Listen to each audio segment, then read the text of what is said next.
The sound of the slap cracked through the opulent bridal suite, sharp and violent, entirely out of place among the scent of white roses and the soft hum of the string quartet drifting up from the courtyard below. It was a staggering blow. Clara's head snapped to the side, her vision blurring for a fraction of a second as a profound, stinging heat bloomed across her left cheek. She stood frozen, a plain, unremarkable figure wrapped in a faded, ill-fitting charcoal dress, clutching a velvet jewelry box to her chest. Opposite her stood Victoria, the bride, her own sister. Victoria's chest heaved beneath the delicate, hand-stitched lace of her designer gown. Her meticulously styled blonde curls trembled, and her eyes, usually carefully widened in an expression of manufactured innocence, were narrowed into slits of pure, unadulterated malice. She didn't look like a woman about to step into a fairy tale marriage. She looked like a predator that had just struck a wounded animal. "Watch where you are standing, you clumsy, useless creature," Victoria hissed, her voice a low, venomous whisper. She stepped closer, the expensive tulle of her skirt rustling like dry leaves. "You blocked my light, on my wedding day. Do you possess any awareness at all? Or are you truly as stupid as you look?" Clara did not raise her hand to touch her burning cheek. She did not cry out. At 32 years old, she had long ago learned that tears in this family were not met with comfort, but with further disdain. She merely lowered her eyes, staring at the intricate pattern of the Persian rug beneath their feet. This was the reality of Clara's life, a reality she had accepted out of a misplaced sense of duty. But to understand how a sister could strike her own flesh and blood on what was supposed to be the happiest day of her life, and why Clara endured it in agonizing silence, one had to look back to the foundation of lies upon which this entire wedding had been built. Just 3 hours earlier, the atmosphere at the grand estate had been entirely different. The afternoon sun had bathed the manicured lawns in a golden, cinematic glow. Waiters in crisp white jackets moved seamlessly among the early arrivals, carrying silver trays adorned with crystal flutes of champagne. At the center of it all stood Marcus. Marcus was a man who commanded respect without ever having to demand it. A self-made entrepreneur who had built a quiet empire from the ground up, he possessed a steady, grounded demeanor that stood in stark contrast to the flashy, shallow circles of wealth he often found himself navigating. He had broad shoulders, kind, perceptive eyes, and a smile that reached all the way to the corners of his face. He loved Victoria, or rather, he loved the version of Victoria she had carefully curated for him. A sweet, philanthropic, deeply family-oriented woman from a respectable old-money lineage. Beside Marcus stood Robert and Susan, the proud parents of the bride.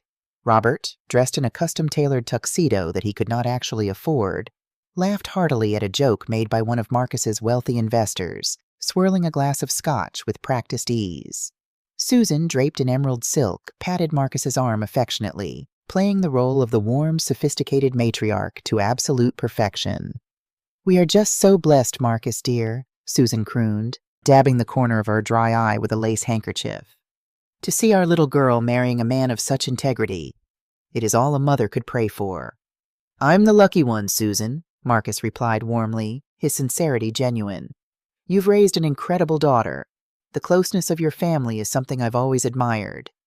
Robert puffed his chest out slightly. "Family is everything, Marcus.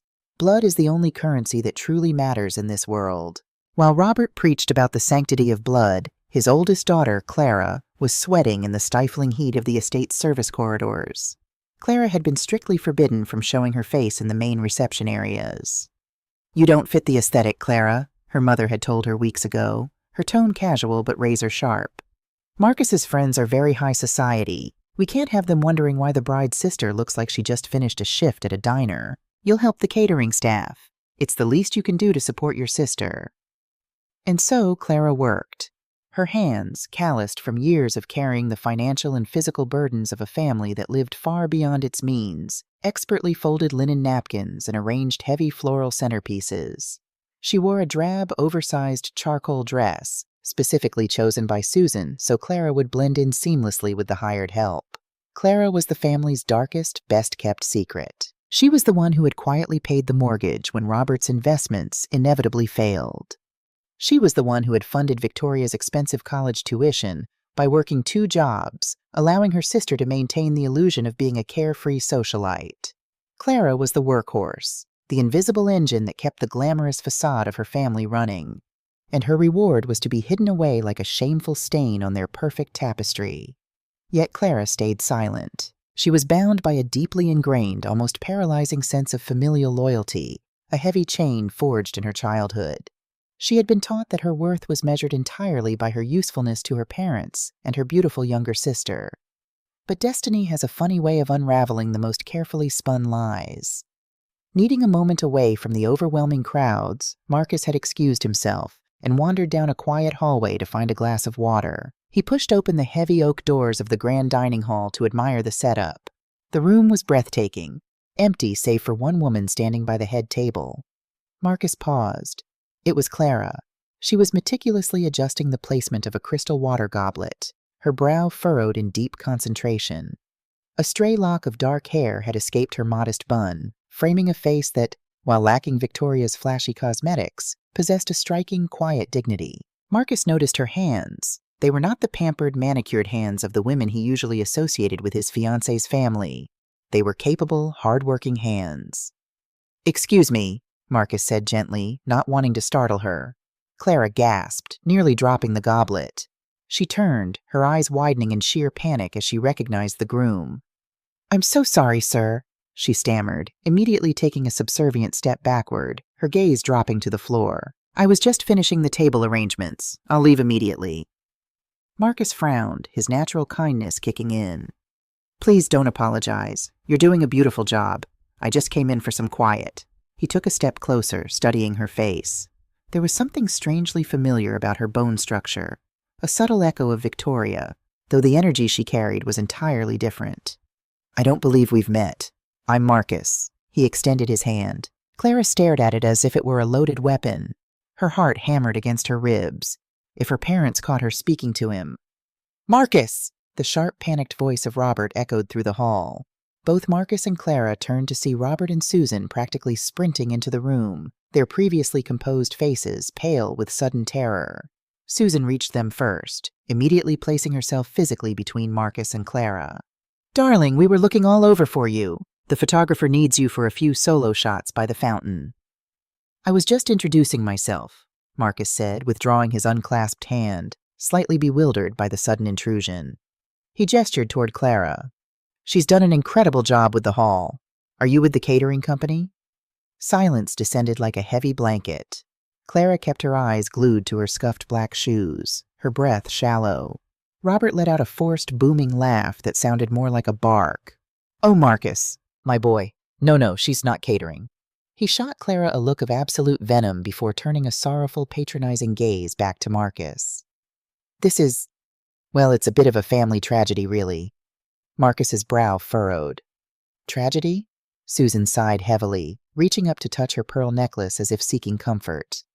"This is Clara. She's a very distant relative on Robert's side.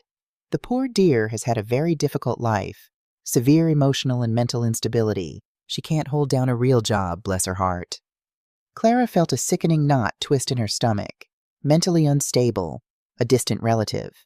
The words hit her like physical blows, but years of conditioning kept her rooted to the spot, mute and obedient. "We took her in out of charity," Robert added smoothly, his voice dripping with faux nobility. "We give her simple tasks around the house, let her help out today to make her feel useful, but she gets very confused, very easily overwhelmed. It's best not to engage her in deep conversation, Marcus. She can become quite unpredictable." Marcus looked at Clara. He looked at her steady, calloused hands, her deeply intelligent, albeit terrified eyes. Nothing about her screamed instability. She looked like a woman carrying the weight of the world on her shoulders. But he was looking at his future in-laws, people he believed to be the epitome of grace and honesty. Why would they lie? "I'm sorry to hear that," Marcus said softly, his voice full of genuine empathy. He looked directly at Clara, hoping she would meet his gaze. "It's nice to meet you, Clara. Thank you for your hard work today." Clara dared to flick her eyes up for a fraction of a second.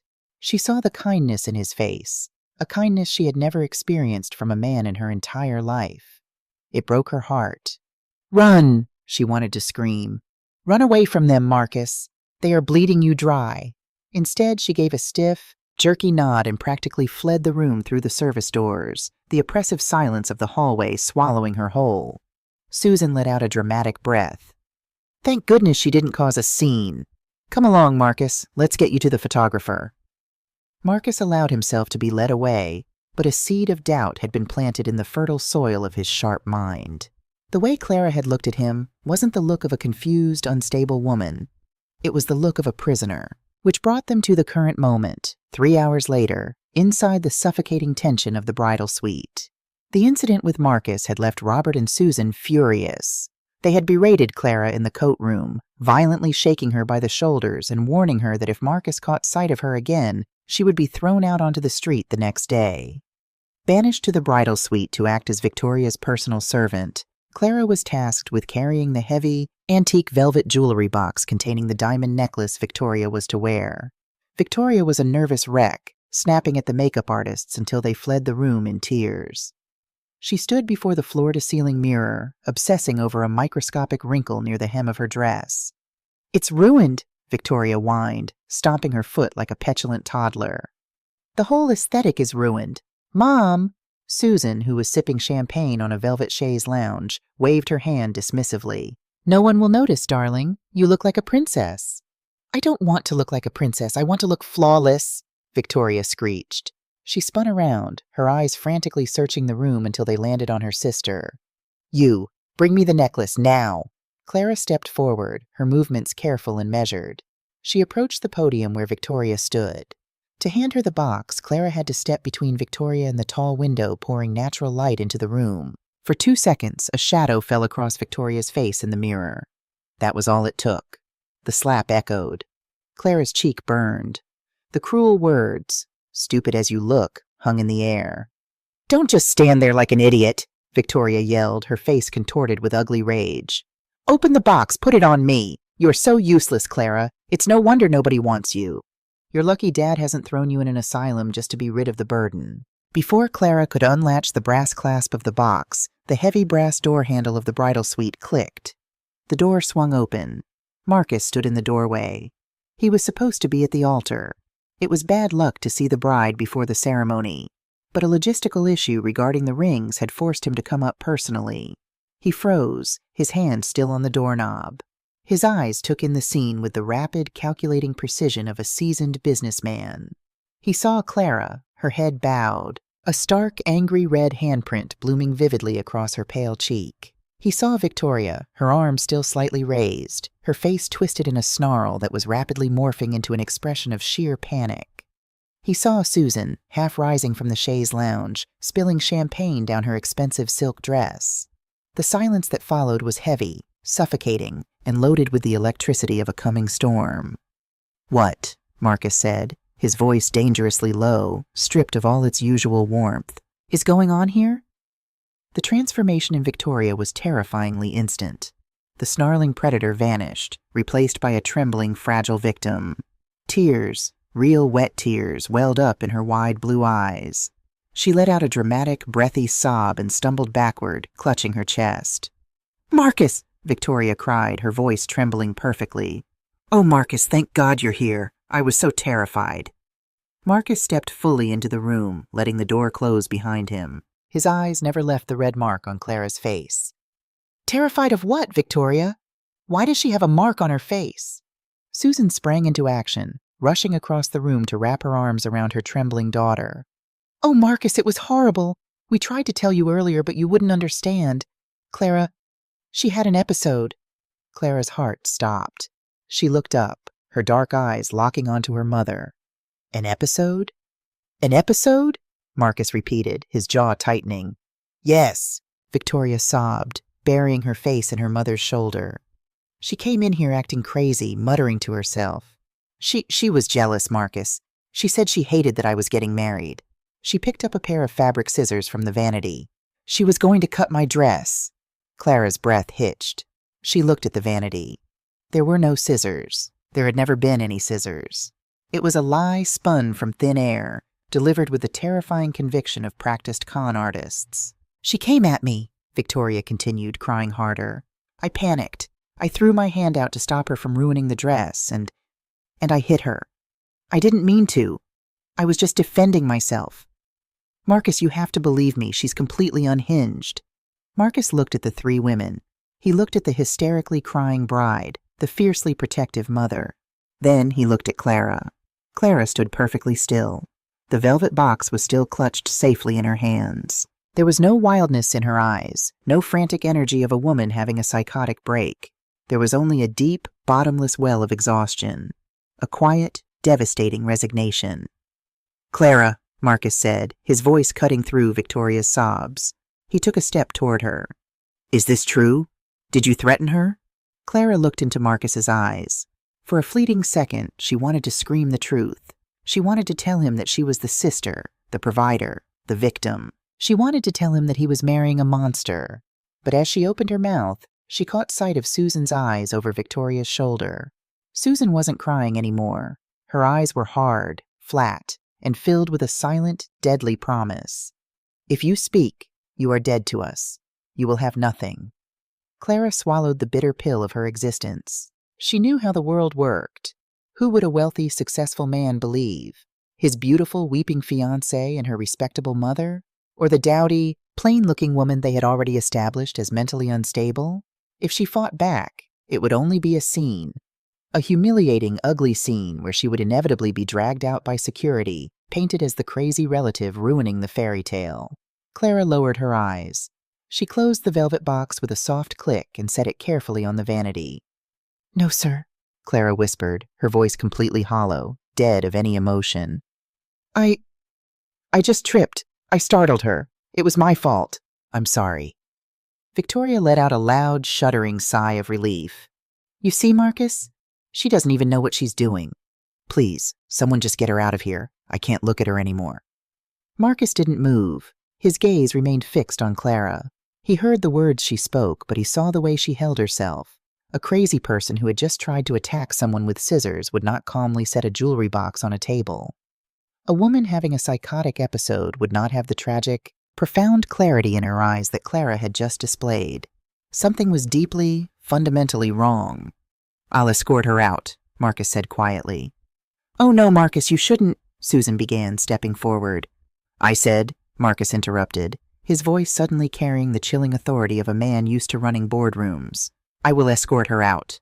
Fix your daughter's makeup, Susan. The ceremony starts in 20 minutes. Without waiting for a reply, Marcus gently placed a hand on Clara's elbow. His touch was light, respectful. "Come with me, Clara."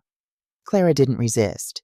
She let him guide her out of the suffocating suite, the heavy oak door clicking shut behind them, sealing the liars inside.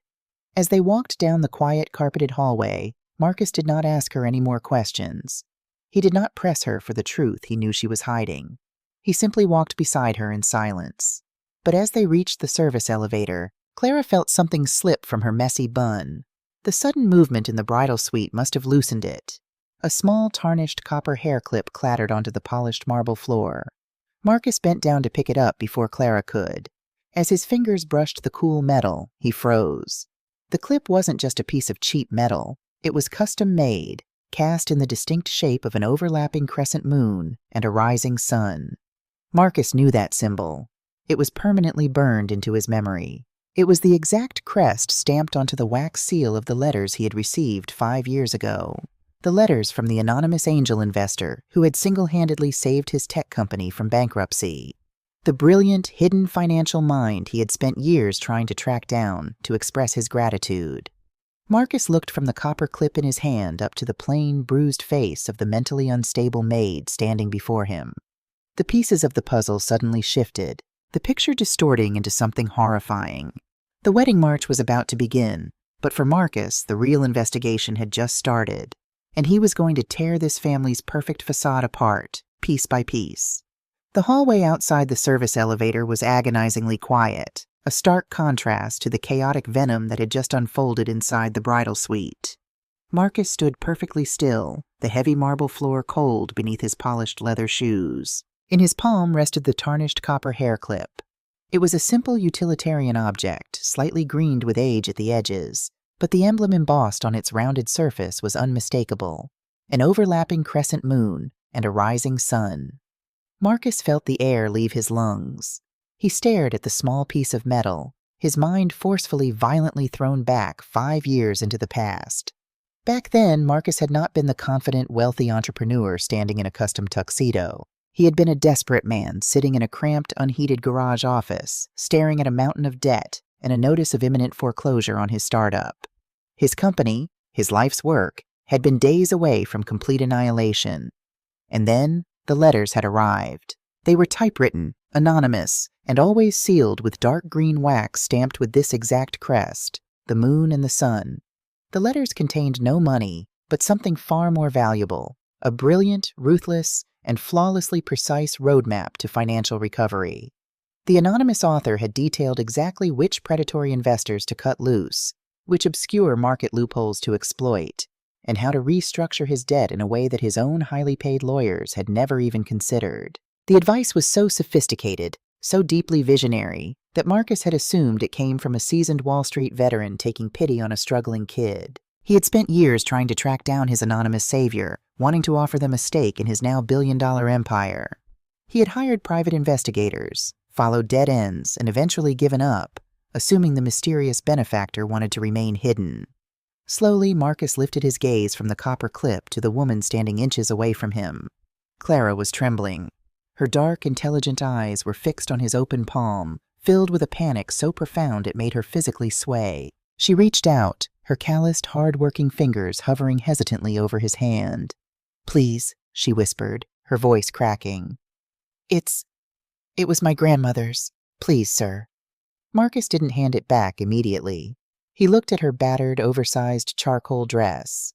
He looked at the angry, swelling red handprint on her cheek, a cruel testament to her sister's rage. And then he looked into her eyes. He didn't see the erratic, unpredictable madness that Robert and Susan had so desperately tried to sell him.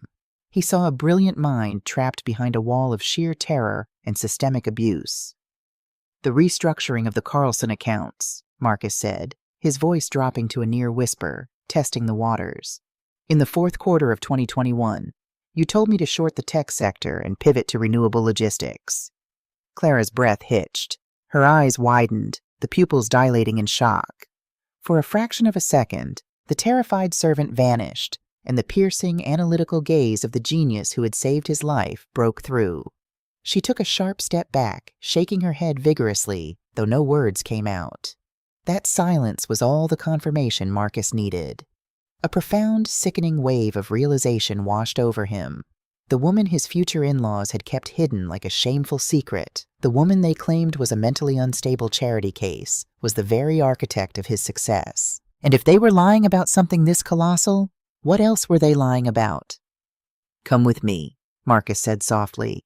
He didn't take her to the busy kitchens or the crowded staff quarters. He guided Clara down a secluded corridor to a small, empty housekeeper's break room. He pulled out a vinyl chair and gently pressed a hand to her shoulder, silently urging her to sit. Stepping over to the small kitchenette, he wrapped a handful of ice from the freezer in a clean dish towel. When he turned back, Clara was staring at the floor, her hands tightly clasped in her lap. "Hold this to your cheek," Marcus instructed, his tone stripped of all judgment, offering only quiet care. He placed the makeshift ice pack into her hand. Clara flinched slightly at his proximity but took the ice, pressing it against her burning skin. She refused to look at him. "You should be at the altar, Mr. Sterling. The ceremony is starting soon." "Marcus?" he corrected gently. He crouched down so he was at eye level with her, forcing her to acknowledge him. "Why did you let her hit you, Clara? Why do you let them hide you?" A bitter, humorless smile touched the corners of Clara's mouth. "Because I am the foundation, Marcus. And if the foundation moves, the house collapses. They are my family. You wouldn't understand." "Try me." "You love Victoria," Clara said, her voice hollow. "You love the family they presented to you. I am just the ghost in the attic. If I speak, I lose the only roof I have, and you lose the fairy tale. Just go. Marry her. Be happy." Marcus stared at her, his heart pounding a heavy, furious rhythm against his ribs. The sheer selflessness of this woman, who had given him the world and asked for nothing, who was willing to endure physical abuse so her sister could have a perfect wedding, was staggering. "I don't believe in fairy tales anymore, Clara," Marcus said quietly. He stood up, buttoning his suit jacket. His face, usually so warm and inviting, had hardened into something carved from granite. "Stay here. Lock the door. Do not come out until I come back for you." Before Clara could protest, Marcus turned and walked out of the room. The clock in the hallway read 15 minutes to the hour. The guests would already be taking their seats in the grand chapel. The string quartet would be tuning their instruments. Marcus did not head toward the chapel. He turned on his heel and walked briskly back the way he had come, taking the back stairs 2 at a time until he reached the second floor. The corridor leading to the bridal suite was entirely deserted. The bridesmaids and Susan had undoubtedly gone down to the staging area to fluff Victoria's train and dab away fake tears. Marcus reached the heavy oak door of the suite and turned the brass handle. It was unlocked.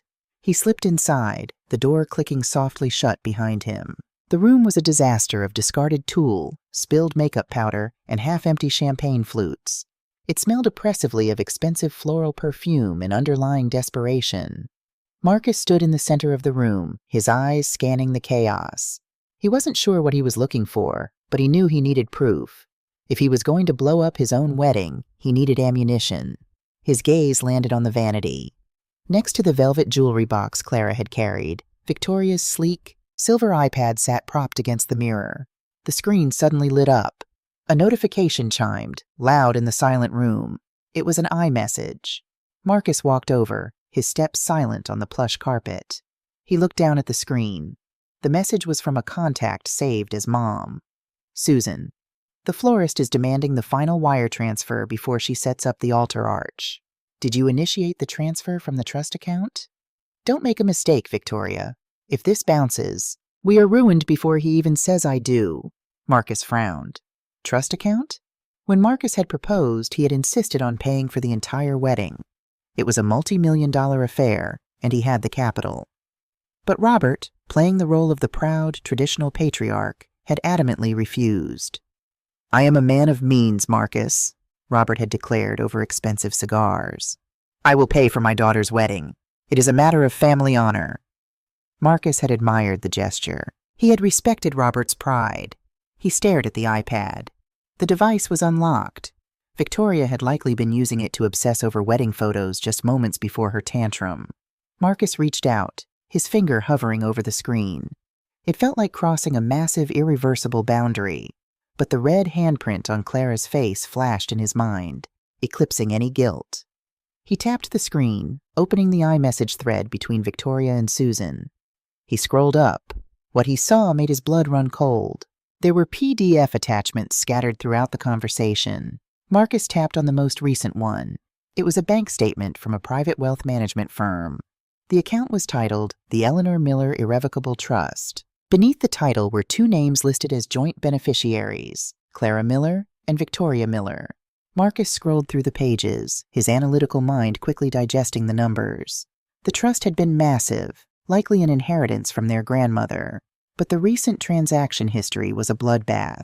Hundreds of thousands of dollars had been hemorrhaged over the past 6 months. Payments to the country club, payments to the bridal boutique, payments to the wedding planners, the caterers, the jewelers. The family honor Robert had boasted about was a complete lie. They hadn't paid for this wedding with their own wealth. They had drained an account that belonged half to Clara. But it was the next document in the chat that made Marcus feel genuinely sick. It was a scan of a wire transfer authorization form. It required 2 signatures to release the funds. Victoria's signature was there, looping and elegant. Beside it was Clara's signature. Only Marcus had spent years studying the meticulous, sharp handwriting of his anonymous angel investor. He knew Clara's handwriting intimately. The signature on this form was a sloppy, hesitant forgery. Victoria and her parents hadn't just used Clara's money. They had committed felony wire fraud, forging the signature of the woman they had banished to the kitchens, stealing her inheritance to fund an illusion. Marcus gripped the edge of the vanity, his knuckles turning white. His breathing grew shallow as a dark, consuming rage began to build in his chest. He backed out of the PDF and returned to the main iMessage screen. His eyes caught the name of a group chat pinned to the top of Victoria's messages. It was named The Marcus Plan. He clicked on it. The chat included Victoria, Susan, and Robert. Marcus began to scroll back, going back weeks, then months, reading the casual sociopathic banter of the family he was about to marry into. Robert, October 12th. He took the bait on the golf course today. The boy is desperate for a family. He grew up with nothing, so he's blinded by the pedigree we're selling him. Hook, line, and sinker. Victoria, November 3rd. God, he is so boring, though. He wanted to talk about tech logistics at dinner. I had to pretend to care for an hour. Can we speed this up? Susan, December 15th. Patience, darling. Once the ring is on your finger, his assets become marital property. We just need to keep up the charade until the ink is dry on the marriage certificate. Marcus felt a physical ache in his chest, a deep, hollow sting of absolute betrayal. He had loved her. He had genuinely, deeply loved the woman he thought she was. To read his own affection reduced to a strategic weakness, his desire for a family mocked as pathetic, was a brutal violation. But as he scrolled closer to the present date, the messages shifted from cruel mockery to something far more sinister. Robert, February 2nd. The people from the underground tables are getting aggressive. They showed up at my club today. I need an extension. Susan, February 2nd. Tell them your future son-in-law is Marcus Sterling. Tell them his company is going public next year. That should buy us enough time until the wedding. Victoria, March 10th. Dad, you promised this wouldn't touch me. What if Marcus finds out about your gambling debts before the wedding? What if he runs a background check? Robert, March 10th. He won't. He trusts us blindly. And even if things get complicated with the forged checks from the trust account, we have our insurance policy. Marcus paused, his thumb hovering over the screen. He read the next message, and the floor seemed to drop out from beneath him. Susan, March 10th. Exactly. That's why we're keeping Clara around. Her name is on the joint account. If the feds ever look into the wire fraud, or if the money goes missing entirely, we have decades of fake medical records detailing her mental instability. We'll just say she had a manic episode, forged the documents herself, and blew the money. No jury would convict us over a crazy woman. Victoria, March 11th. Brilliant. Let her rot in a cell. It's what she deserves for being such a miserable burden anyway. Marcus stopped reading. He couldn't read anymore. He slowly lowered the iPad, placing it back on the vanity exactly where he had found it. The silence of the room was now deafening, ringing in his ears like a physical pressure. They weren't just using him to pay off a gambling debt. They had meticulously constructed a trap. They were going to use his company's assets as collateral for Robert's criminal debts. And when the financial crimes they committed to fund this charade inevitably caught up to them, they were going to throw Clara, the woman who had saved Marcus's life, to the wolves. They were going to let her go to federal prison to save their own skins. Suddenly, the heavy, resonant toll of the chapel bells began to echo across the estate courtyard. Dong, dong, dong. It was time. Marcus looked at his reflection in the mirror. He looked at the tailored tuxedo, the perfectly styled hair, the image of a groom ready to step into a lifelong commitment. He reached up and slowly, methodically, straightened his black bow tie. His expression was no longer one of a heartbroken lover. It was the cold, calculating expression of a CEO preparing for a hostile takeover. He pulled his own phone from his pocket and typed a rapid, concise message to his chief security officer, who was currently sitting in the third row of the chapel, and his personal assistant, who managed the estate's audio-visual equipment. Cancel the honeymoon flights, bring the car around to the front, and connect my secure cloud drive to the chapel's main projector immediately. Do not ask questions. Just do it. Marcus slipped the phone back into his pocket. He picked up Victoria's iPad, slipping it seamlessly inside the inner breast pocket of his jacket. The bells continued to toll, calling him to the altar. Marcus turned and walked out of the bridal suite. He did not feel sad. He did not feel humiliated. He felt a terrifying, absolute clarity. Robert had said that family was everything, that blood was the only currency that mattered. Marcus was about to show them exactly what happened when you tried to spend currency you didn't own. He wasn't going to a wedding. He was walking into an execution, and he was the one holding the axe. The grand chapel of the estate was a masterpiece of architectural elegance, bathed in the soft golden light of late afternoon. Thousands of white orchids cascaded from the vaulted ceiling, and the pews were filled with the elite of the city, senators, tech moguls, and old money matriarchs draped in diamonds. The air was thick with the scent of expensive perfume and the low, elegant hum of a string quartet playing Bach. It was the picture-perfect climax of a high society fairy tale. Marcus stood at the altar. His hands were clasped loosely in front of him. To the hundreds of guests watching, he looked like the handsome, composed groom waiting for his true love. But behind his calm exterior, his heart beat with the slow, heavy rhythm of a war drum. In his breast pocket, pressed against his chest, Victoria's silver iPad felt as heavy as a loaded weapon. At the back of the chapel, the heavy oak doors swung open. The string quartet smoothly transitioned into the traditional wedding march. The guests rose to their feet in a wave of rustling silk and quiet murmurs of admiration. Victoria appeared in the doorway, her hand resting delicately on Robert's arm. She looked radiant. The meticulously crafted gown of French lace trailed behind her, catching the light perfectly. Her blonde hair was flawless, her makeup hiding any trace of the venomous rage she had unleashed on her sister just 30 minutes prior. She wore a smile of angelic, breathtaking purity. Beside her, Robert puffed out his chest, looking every inch the proud, wealthy patriarch giving away his most prized possession. In the front row, Susan dabbed at her dry eyes with a lace handkerchief, playing the weeping, joyful mother for the cameras of the hired photographers. It was a masterful performance, a brilliant, calculated grift, and Marcus watched them walk down the aisle toward him with a chilling, absolute detachment. When Robert reached the altar, he placed Victoria's hand in Marcus's. Robert leaned in, clapping Marcus firmly on the shoulder. "Take care of my little girl, Marcus," he whispered, his voice thick with feigned emotion. "Welcome to the family." "Thank you, Robert," Marcus replied. His voice was perfectly level. "You have no idea what this family means to me." Victoria smiled up at him, her blue eyes shining with manufactured devotion. She had no idea that the man looking back at her was not the gullible, love-struck Mark she thought she had conquered. The priest, an elderly man with a warm, sonorous voice, stepped up to the podium and opened his leather-bound Bible. "Dearly beloved," the priest began, his voice carrying clearly over the hushed crowd. "We are gathered here today in the sight of God and these witnesses, to join together this man and this woman in holy matrimony." Marcus let him speak. He let the beautiful, sacred words wash over the silent chapel. He let Victoria revel in the absolute certainty of her victory. He waited until the priest reached the most critical moment of the ceremony. "If anyone can show just cause why they may not lawfully be joined together, let them speak now, or else forever hold their peace." The priest paused, a mere formality, expecting the traditional respectful silence.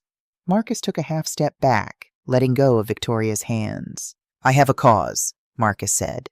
His voice was not loud, but it cut through the silence of the chapel like a crack of thunder. The priest blinked, adjusting his glasses, assuming he had misheard.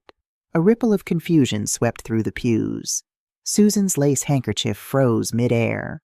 Robert's proud smile faltered. Victoria let out a soft, nervous giggle, reaching out to touch his arm. "Marcus, darling, what are you doing? This isn't the time for a joke." "It's not a joke, Victoria," Marcus said, his voice dropping to a glacial chill. He looked at the priest. "I apologize, Father, but I cannot stand before God and marry a fraud." A collective audible gasp erupted from the hundreds of guests. The silence that followed was absolute, terrifying in its heaviness. Victoria's face drained of color, turning a sickly ashen gray. "Marcus, what are you talking about? Are you ill?" Robert stepped forward, his face flushing dark red. "Marcus, son, you are embarrassing my daughter. Stop this nonsense right now and take her hand." "I am not your son," Marcus said smoothly. He reached into his breast pocket and pulled out the sleek silver iPad. Victoria's eyes widened in sheer, unadulterated horror as she recognized her device. Her breath hitched, a strangled sound escaping her throat. She lunged forward, dropping the angelic act entirely. "Give that to me. You have no right to go through my things." Marcus easily sidestepped her frantic grab. He looked over the crowd, locking eyes with his chief security officer in the third row, who gave a curt nod. Beside him, Marcus's personal assistant tapped a few keys on a laptop connected to the chapel's state-of-the-art audiovisual system. Usually, the two massive digital screens flanking the altar were used to project hymns or tasteful montages of the couple. Now they flared to life with something entirely different. Projected in massive, unforgiving high definition for the senators, the CEOs, and the high society matriarchs to see, was a bank statement, the Eleanor Miller Irrevocable Trust. Whispers broke out among the pews like a lit fuse. People leaned forward, squinting at the screen, recognizing the sheer volume of wealth draining from the account, reading the names of the caterers and dressmakers. "What is the meaning of this?" Robert bellowed, his voice cracking with panic. He turned to the crowd, raising his hands. "This is a private financial matter. Turn those screens off immediately." "It's not private when it's felony wire fraud, Robert," Marcus said, his voice echoing through the chapel microphone. He gestured to the screen, which suddenly transitioned to the scanned authorization form. At the bottom of the form, blown up to 10 feet tall, were the two signatures, Victoria's elegant cursive, and beside it, the crude, trembling forgery of Clara's name. "You didn't pay for this wedding, Robert," Marcus continued, his tone clinical and precise, dismantling the patriarch piece by piece. "You stole the funds from a trust belonging to your eldest daughter. You forged her signature to fund an illusion of wealth you haven't possessed in years." Susan let out a dramatic, piercing wail, clutching her chest and collapsing against the front pew. Several guests gasped, but no one moved to help her. They were too mesmerized by the spectacular destruction unfolding before them. "He's lying!" Victoria screamed, her voice shrill and desperate. Tears streaked her perfect makeup, but they were tears of rage, not sorrow. "He hacked my device. He fabricated those documents. Clara is insane. She did this." Marcus didn't argue. He just nodded to his assistant. The screens flickered again. The bank documents vanished, replaced by the blue and gray bubbles of an iMessage group chat. The Marcus plan. The guests, people who valued reputation and loyalty above all else, read the words in stunned, horrified silence. They read Robert boasting, hook, line, and sinker. They read Victoria complaining, "He is so boring. Can we speed this up?" They read Susan plotting, "Once the ring is on her finger, his assets become marital property." But it was the final messages that sealed their fate. The text regarding Robert's underground gambling debts. The text revealing their plan to use Marcus's tech company as collateral to pay off the mob. And the most damning text of all, the plan to frame Clara, using fake medical records to paint her as mentally unstable, letting her take the fall and rot in a cell for their financial crimes. The chapel was no longer quiet. It was a cacophony of outrage, disgust, and shock. The elite society that Robert and Susan had spent their lives trying to impress was now looking at them with open, undisguised revulsion. Victoria fell to her knees, her heavy lace gown pooling around her like a collapsed parachute.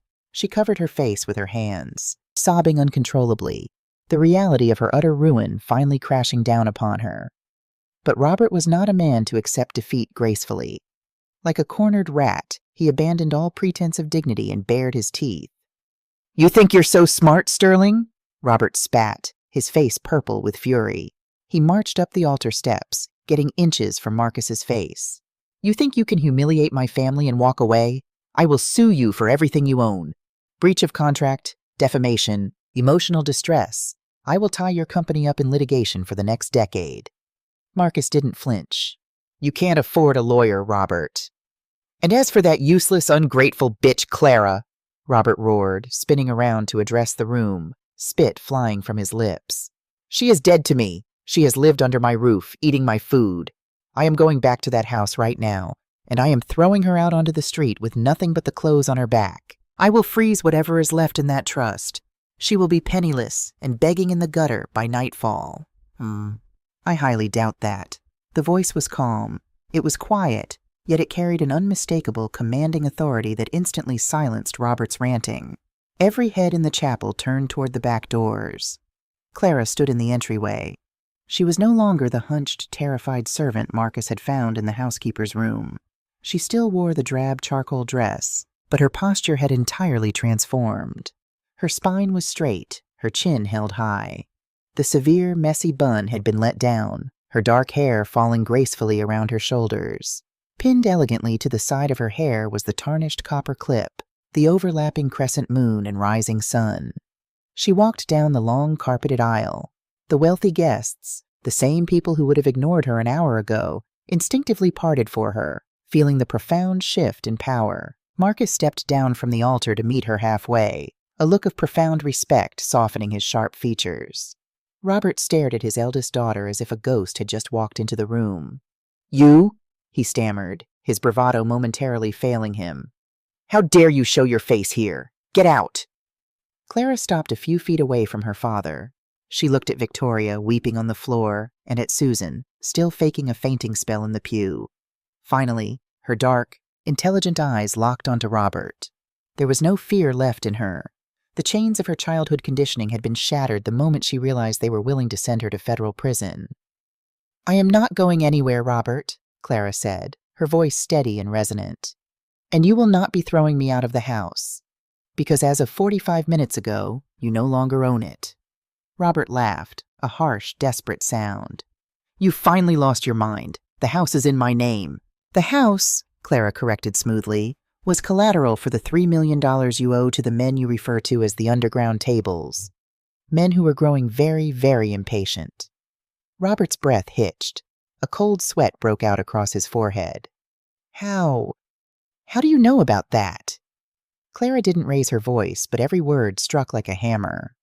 "While Marcus was standing at the altar, preparing to expose your wire fraud, I was sitting in the housekeeper's room, making a few phone calls. You see, I knew you were stealing from the trust. I let you take it, because the trust was merely a decoy." A murmur rippled through the crowd. Marcus watched her, a proud, slight smile playing on his lips.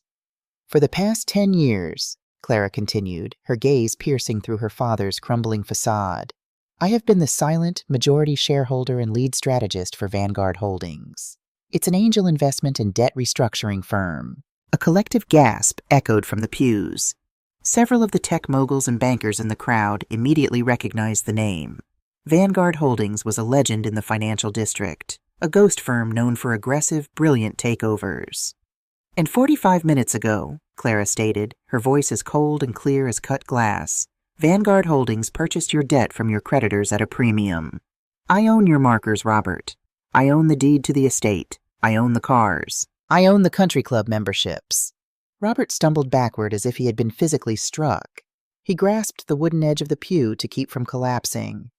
"You have nothing," Clara said softly, delivering the final, fatal blow. "You are not a patriarch. You are a trespasser in my home, and you have until midnight to pack whatever fits in a single suitcase and vacate the premises." Susan let out a genuine, piercing shriek.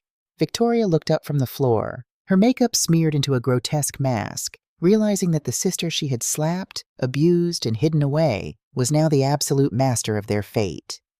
"Clara, please!" Susan cried, dropping the fainting act and crawling toward her daughter's feet. "We're your family. You can't do this to your own blood." Clara looked down at her mother, feeling absolutely nothing. "Blood is the only currency that truly matters, isn't it, Mother? Consider your account bankrupt." She turned away from them, effectively erasing them from her life. She looked at Marcus. He stood quietly, holding the velvet box containing the wedding ring he was supposed to give Victoria. With a flick of his thumb, he snapped the box shut and tossed it casually onto the floor next to Victoria's discarded bouquet. He held out his arm to Clara. "Shall we?" Marcus asked, his eyes warm and respectful. Clara looked at his offered arm. For the first time in 32 years, she did not feel the weight of duty or the crushing pressure of abuse. She felt light. She felt powerful.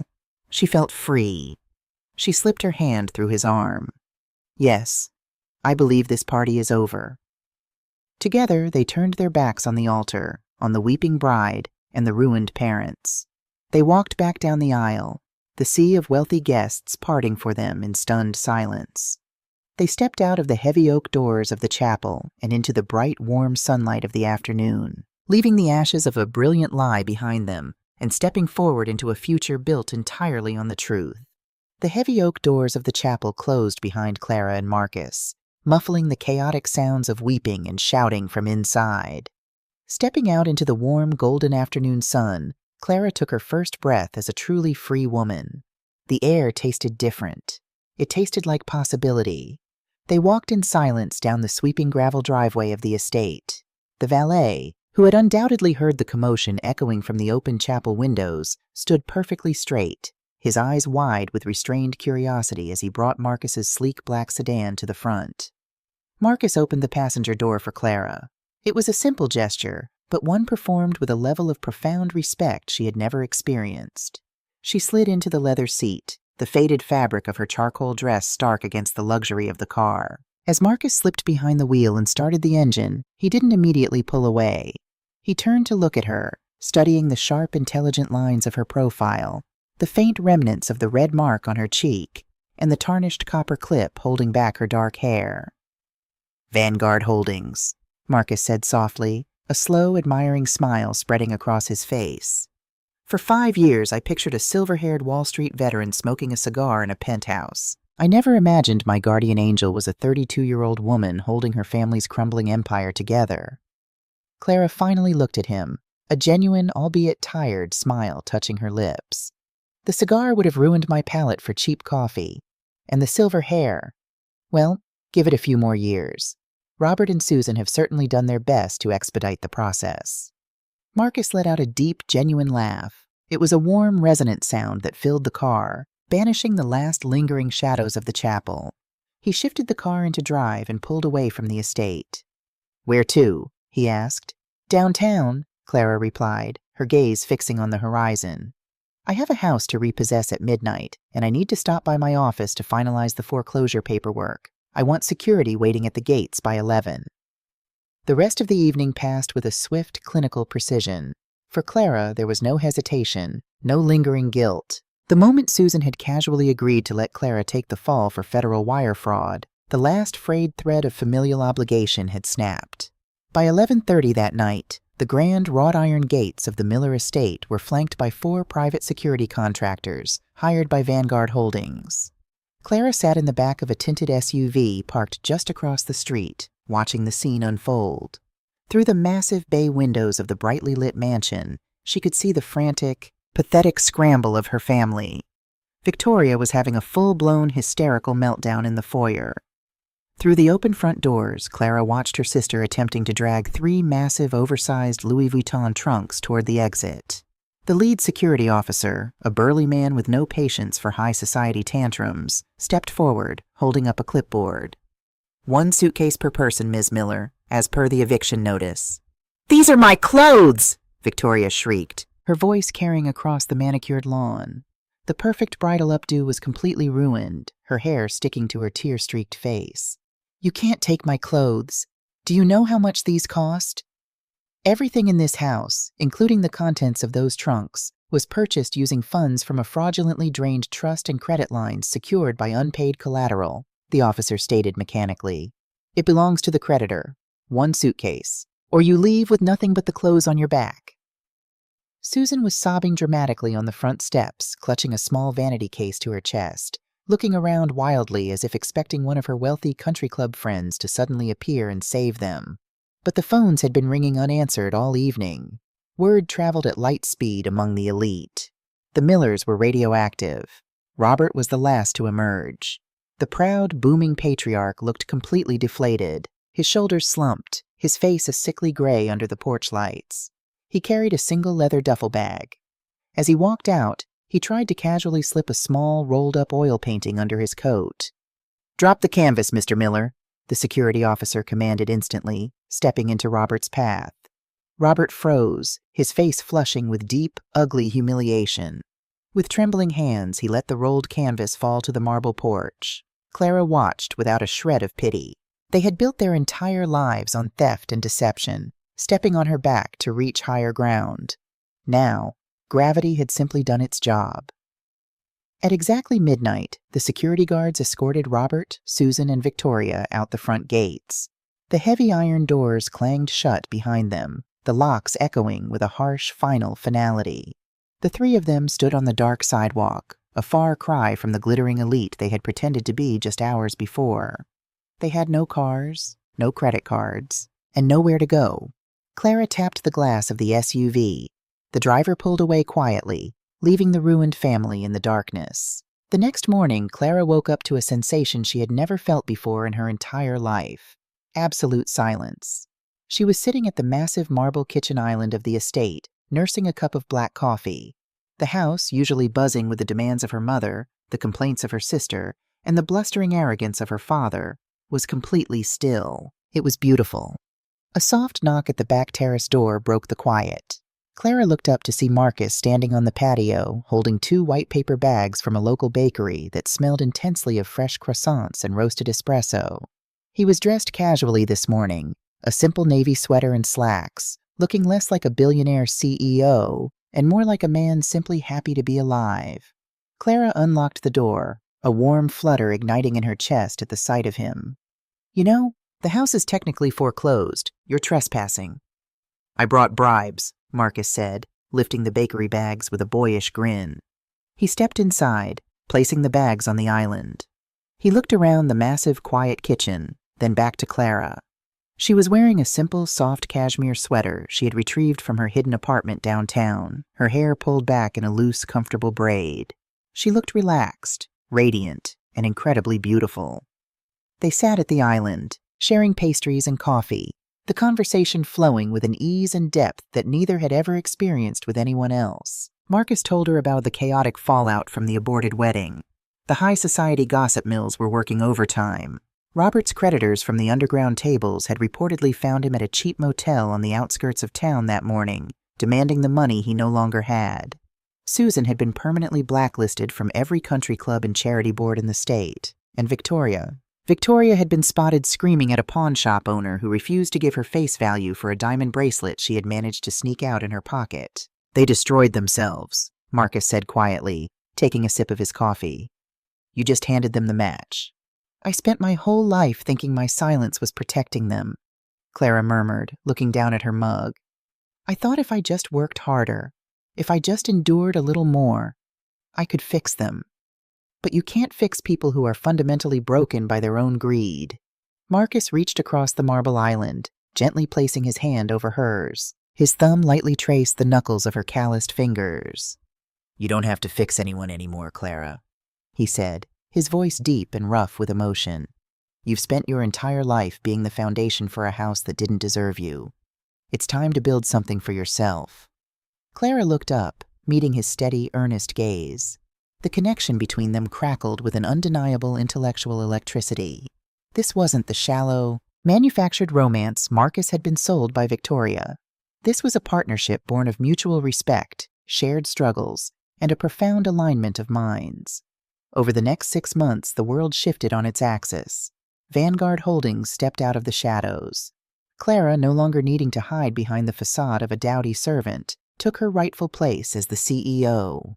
She walked into boardrooms wearing impeccably tailored suits, commanding attention not with loud arrogance, but with a terrifying, razor-sharp intelligence that left seasoned executives speechless. She and Marcus began to work together openly. Their companies merged several key logistics divisions, creating a powerhouse conglomerate that dominated the market.